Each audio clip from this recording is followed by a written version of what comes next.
It's the final weekend of campaigning out in Iowa as candidates make the final sprint to the first contest of the 2024 presidential election. Voters in Iowa are gearing up to caucus. While polls show former President Donald Trump with a substantial lead in the state, how much support his opponents receive will be closely watched and could have a big impact on the race moving forward. So here to talk to us a little bit more about that today, we have Director of the Community Research Institute and Professor of Political Science at Baldwin-Wallace University, Dr. Tom Sutton. Doctor, it is always a pleasure. Good morning, Sydney.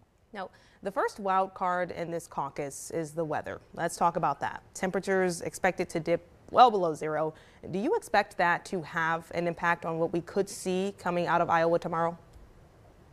Well, I think it'll have some impact like it does in any region, in any election, whether it's a primary or a general election. Weather does depress voter turnout.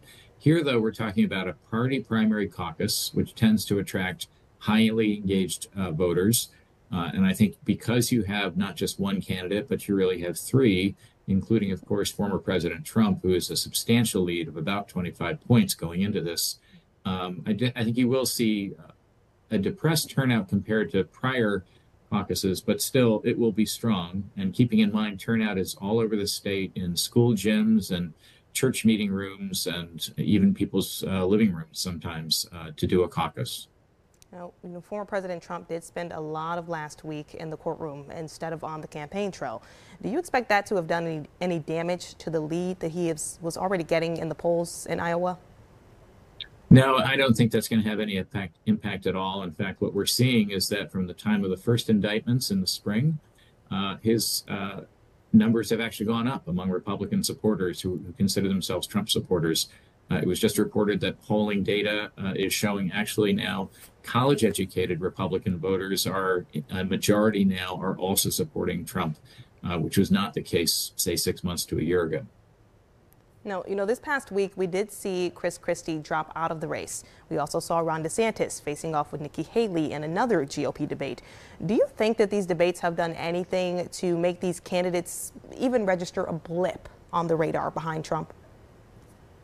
I think what it's done is a winnowing process. As we know, when this all started, we had up to a dozen candidates that were running. And now we're essentially down to the three: former President Trump, Nikki Haley, and Ron DeSantis. What I think we're seeing is the fight for second place. Haley just moved a little bit ahead of DeSantis in Iowa. DeSantis has staked everything on this Iowa caucus. So it'll really be interesting to see. And of course, we can't predict the future. Something may happen with the indictments, the trials, et cetera, or some other event that could lead to depressed turnout for Trump in the coming months, and then possibly that second becoming potential nominee. But again, that is a long shot outside chance. So, Dr. Sutton, I'm wondering if we were to see one candidate close the gap behind Trump, your best guess, who do you think that would be? Do you think voters are maybe favoring Nikki Haley more over all the other candidates these days, or what do you think? Well, it's very tight between Haley and DeSantis, but I do give the edge to Haley.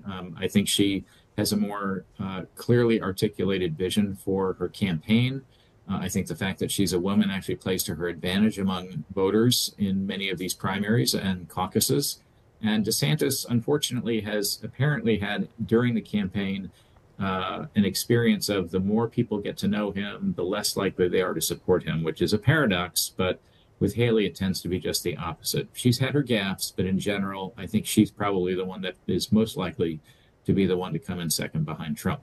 So what does the second place finisher in Iowa have to do ahead of New Hampshire? And really, where's the real test going to be between, Haley and DeSantis in these early primary states? What do you think? I think the real test is going to be going into these primaries, particularly as you get to Super Tuesday, early March. There's a lot of different states that you have to get to and get recognized in and really hone your message so that you can distinguish yourself from Haley and DeSantis from each other, but also start distinguishing yourself from Trump without attacking him, because that, of course, is the third rail that no Republican can do if they really expect any kind of success.